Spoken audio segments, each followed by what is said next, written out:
Hello दोस्तों, बासित आपके साथ एक कहानी बासित के साथ। आप हमारी कहानी को सुनते हैं, शेयर करते हैं, मुझे बहुत अच्छा लगता है। और जितने भी नए सुनने वाले हैं वो सब हमारी कहानी को अभी सब्सक्राइब करें। हंसते रहिए, मुस्कुराते रहिए और सुनते रहिए एक कहानी बासित के साथ। 75 18 56 64 70 ये हमारा व्हाट्सअप नंबर है और अपनी कहानी, चुटकुले, शायरी आप हमें भेज सकते हैं। एक आदमी अपने दफ्तर से थका हारा पूरा दिन काम करने के बाद घर लौट रहा था। रास्ते में उसकी गाड़ी खराब हो गई। रात काफी थी, एकदम घना अंधेरा था। घुप मोबाइल का नेटवर्क भी काम नहीं कर रहा था। उसकी हालत बहुत खराब थी, न कोई आगे न कोई पीछे, एकदम सन्नाटा और खामोशी। अब उसने कोई उपाय ना देखकर मजबूर होकर अपनी गाड़ी साइड में लगा दी और लिफ्ट के लिए किसी दूसरी गाड़ी का इंतजार करने लगा। काफी देर इंतजार के बाद उसने देखा कि एक गाड़ी बहुत धीमे धीमे उसकी ओर बढ़ रही है, बिल्कुल आहिस्ता आहिस्ता। उसे आते देखकर उसकी जान में जान आई और वो मन ही कुछ सुबुगाहट नहीं हुई। गाड़ी धीरे धीरे उसके पास आ गई। उसने गेट खोला और झट से उसने बैठ गया। लेकिन अंदर बैठने के बाद उसके होश ही उड़ गए। गला सूखने लगा, आंखें खुली की खुली रह गईं, छाती धक धक धक धक करने लगी। उसने देखा कि ड्राइविंग सीट पर कोई नहीं है, फिर भी गाड़ी अपने आप चल रही है।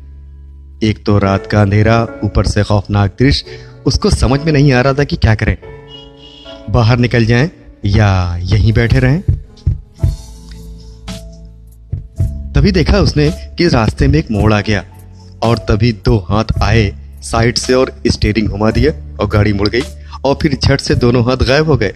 अब तो उसकी सिटी पिटी गुम हो गई।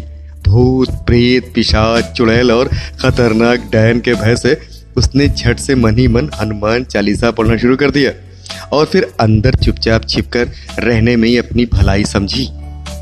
धीरे धीरे गाड़ी रुक रुक कर आगे बढ़ती रही, निरंतर बढ़ती रही। तभी उसने सामने एक पेट्रोल पंप दिखाई पड़ा। तभी उसे सामने एक पेट्रोल पंप नजर आया। गाड़ी वहां जाके रुक गई। उस आदमी ने राहत की सांस ली और तुरंत गाड़ी से उतर गया। वहीं पर रुका रहा और पानी पिया, लंबी सी सांस ली। इतने में उसने देखा कि एक आदमी गाड़ी की ड्राइविंग सीट पर बैठने के लिए जा रहा है। वो दौड़ते हुए उसके पास पहुंचा और उससे कहा, रुको रुको रुको, इस गाड़ी में बिल्कुल मत बैठो। इसी गाड़ी में बैठकर मैं आया हूं।